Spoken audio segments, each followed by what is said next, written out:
On the same day, news broke that another one of his Supreme Court justices had failed to disclose critical financial information, establishing a pattern of what is being called corruption. Chief Justice John Roberts sent the chairman of the Senate Judiciary Committee a terse letter refusing his request to testify. The Supreme Court's approval rating hit a historic low late last year, and the Chief Justice has done little to help it improve.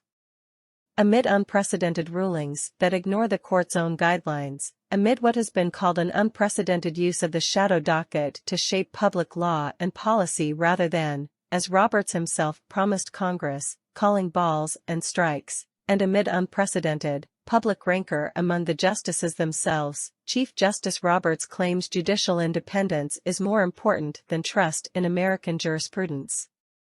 Responding to Chairman Dick Durbin, Democrat Illinois, Roberts writes, "I must respectfully decline your invitation." Testimony before the Senate Judiciary Committee by the Chief Justice of the United States is exceedingly rare, as one might expect in light of separation of powers concerns and the importance of preserving judicial independence.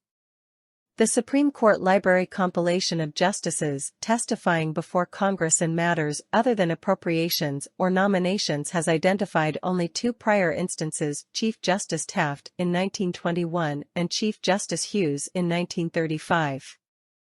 Both hearings involved routine matters of judicial administration relating to additional judgeships in the lower courts and jurisdiction over appeals from lower court injunctions, Roberts says, ignoring that Chairman Durbin also invited another justice to testify before his committee.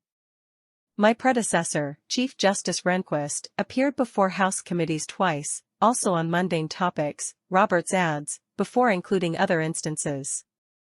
Ignoring the core issue, ethics or lack thereof in the Roberts Court, the Chief Justice addresses it in his last sentence. In regard to the court's approach to ethics matters, I attach a statement of ethics principles and practices to which all of the current members of the Supreme Court subscribe. Critics are furious. U.S. Senator Richard Blumenthal, DCT, tweeted, Chief Justice Roberts has no choice, for the court's sake and the country's, to accept our invitation to appear before the Judiciary Committee.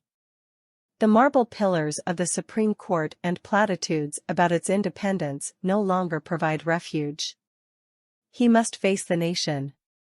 Jameson Fosser, a journalist and former senior fellow at Media Matters for America writes, this letter from John Roberts to Durbin is basically fuck you, but less honest. Note Roberts says won't testify to Congress because of the importance of preserving judicial independence, Fosser continues. This is bullshit. Judicial independence cannot mean that the judiciary is immune from accountability and oversight. Justices are not kings. Foreign policy, national security, and political affairs analyst and journalist David Rothkopf writes, given the crisis in the Roberts Court, this should not be at his option. Subpoena him. Letting him slide is sending a message reinforcing the court's sense of impunity. Passivity in the face of corruption is aiding and abetting the corrupt.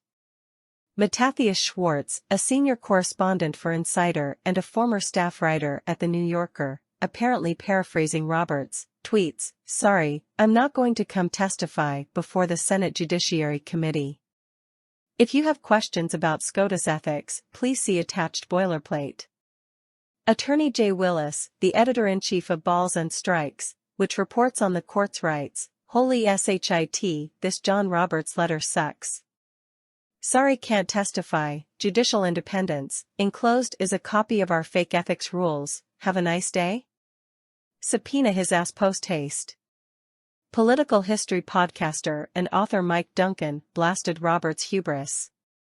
If you really want to do originalism, the literal intent of the framers was for the other two branches of government to respond to a letter like this, by crushing the unearned hubris of the Chief Justice, Duncan wrote, before adding this, Dear Mr. Chief Justice, it has come to our attention that we don't care what you think is appropriate. Your house is in shameful disorder and your attitude is patently offensive. We will break you.